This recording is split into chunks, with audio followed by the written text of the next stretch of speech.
Mangwana ni Malelepo Vukenjani, Klekwas Vadave Africa. Welcome to Africa Good Morning, the news and current affairs show which remains your portal into Africa's most potent stories. You are joined by Ashwin Berry on the 21st of May, and these are some of the stories we're looking at. Rare Bundibugyo Ebola strain triggers global health emergency. Rwanda says Mozambique secured funding for Cabo Delgado deployment. Eskom threatens Johannesburg over unpaid electricity debt.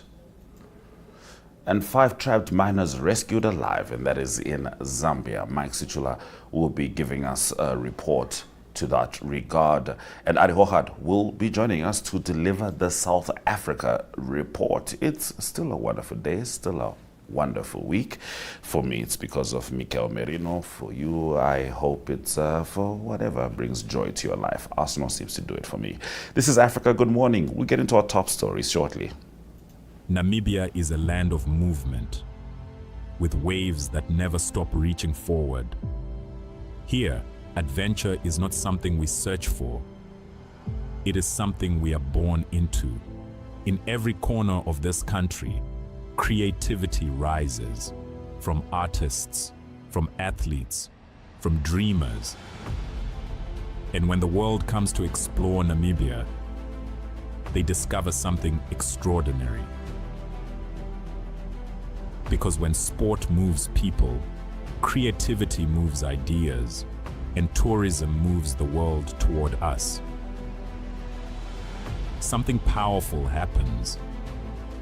A platform where movement meets imagination, where industries connect, where opportunity grows, where Namibia's next chapter begins. Welcome to the Creative Sport Tourism Expo. Exhibit, partner, experience. Creative Sport Tourism.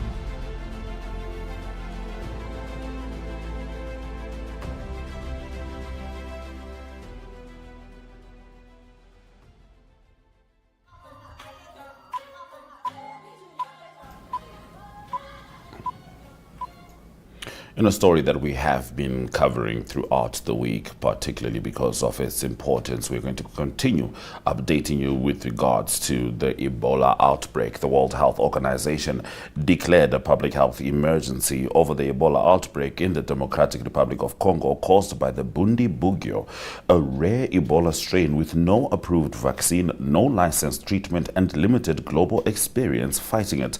The outbreak was classified on May 16 as a public health emergency of international concern, the same level reserved for the world's most serious health crises. Now, health officials recorded 246 suspected cases and 80 suspected deaths in DRC's Ituri province initially. By May 19, the death toll had climbed beyond 120, with nearly 400 potential infections. Uganda confirmed 2 cases in Kampala involving travelers from DRC, with 1 death recorded. The affected Mongwalu and Rwampara health zones are remote and insecure areas where armed groups operate freely, and officials believe the true numbers are likely much higher. Bundibugyo is one of 4 Ebola species known to infect humans, and this is the only 3rd documented outbreak since it was first identified in Uganda between 2007 and 2008. Now, Rwanda's Foreign Minister Olivier Jean-Patrick Nduhungirehe said Mozambique had secured funding for Rwanda's army to continue its deployment in insurgency-hit Cabo Delgado province. Rwanda deployed troops to northern Mozambique in 2021 at Mozambique's request to help stabilize areas previously overrun by an Islamic State-linked insurgency. The mission had partly received support from the European Union, although Nduhungirehe said the EU had become reluctant to continue funding the operation. Writing on X, he stated that Rwanda decided this year to deal exclusively with the government of Mozambique, which had secured and would continue securing the necessary funding for the Rwandan security forces in Cabo Delgado. Now, South Africa's biggest city, Johannesburg, could face reduced electricity supply after state-owned utility Eskom threatened to throttle power over unpaid debts. Eskom said the city of Johannesburg and its power utility, City Power, owed arrear debt amounting to 5.26 billion rand, while another 1.58 billion rand would become due on June 5. The city of Johannesburg did not immediately respond to Reuters' requests for comment. Eskom issued a notice declaring its intention to reduce, interrupt, or terminate electricity supply to certain bulk supply points connected to the city of Johannesburg and City Power. The utility said it had worked with Johannesburg's metropolitan municipality for more than 2 years regarding the unpaid debt situation, but the city repeatedly defaulted. Johannesburg's financial difficulties recently attracted attention after South Africa's National Treasury raised serious concerns over the condition of the city's finances. Eskom itself has also experienced long-standing financial problems but has recently shown signs of recovery following government bailouts and improved performance at its coal-fired power station fleet. Now, 5 miners who were trapped underground in a mine in Mumbwa, Zambia, have been rescued alive following a rescue operation. The incident drew attention across Zambia's mining sector as emergency teams worked to bring the miners to safety after they became trapped at the site. Here is Africa Good Morning correspondent Mike Situla with the report. Thank you very much for having me. Africa Good Morning to our dear viewers. Yes, indeed, this is some exciting news that has come in from Mumbwa district, which is about 45-30 minutes drive from the capital city, Lusaka. So after 17 days of being trapped underground, 5 small-scale miners have been rescued by a rescue team. The miners got trapped on the 3rd of May this year at a disused gold mine called Matala Gold Mine in Mumbwa district. So for the past 14 days, 2 weeks and 3 days, rescue team has been on the ground trying to ensure that the trapped miners can be rescued. And indeed, miraculously, the 5 miners have been rescued alive, and according to Mines Permanent Secretary Hapenga Kabeta, he says that the miners are in stable condition, but obviously you can see that they are dehydrated because being underground for more than 2 weeks is something that you can only imagine. There's no proper light, no proper ventilation, and whatever you can imagine. But by the grace of God, these miners have been rescued alive, and they are receiving medical attention at Mumbwa General Hospital. Then the Permanent Secretary also added that according to their preliminary investigations, based on what the 5 miners have told them, it looks there could be about 3 other small-scale miners who could still be trapped underground. So with the 5 that have been rescued, they are going to provide valuable information for the rescue team to carry out more further operations to probably rescue the reported 3 other miners who may be still be underground. So issues of small-scale miners being trapped in Zambia is not something that is new. It has been happening for many years, especially with the discovery of precious minerals such as gold. Then for this latest case where 5 have been rescued alive, it is one of the first rarest incidences that have happened in Zambia, where miners who have been buried alive have been rescued alive, because usually these mines or dump sites are usually not well protected, and there's when you are trapped, it is highly unlikely that you can be rescued alive. But thank God these miners are alive and will soon reunite with their families who have been spending hours, weeks, days waiting for their beloved to be rescued. And today, this is the good news that they have. Thank you very much, Africa. Good morning to our dear viewers. Thank you very much, Mike, for giving us that update. You are still with Africa Good Morning. Shortly, our other correspondent, Arrie Hougaard, will be joining us from South Africa to deliver the current affairs from there. But prior to that, let's have a look at the weather.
All right, as promised, here's Arrie Hougaard with the South Africa report, starting with the current inflation rate as well as import levies.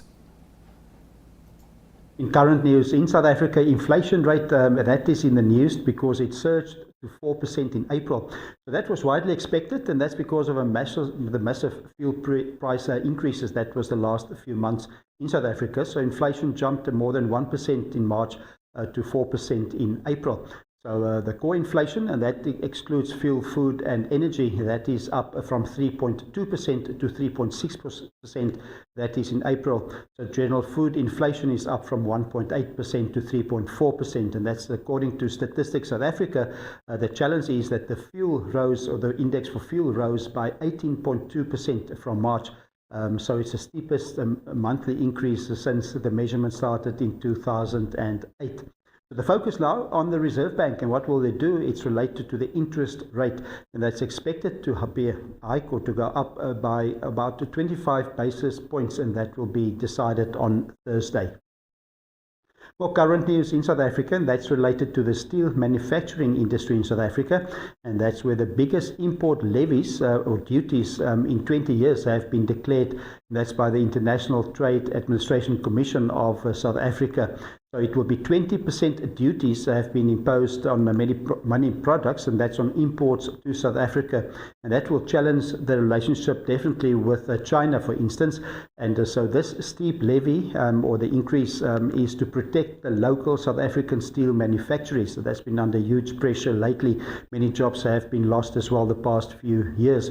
So currently steel imports to South Africa is all of 67 billion South African rand annually.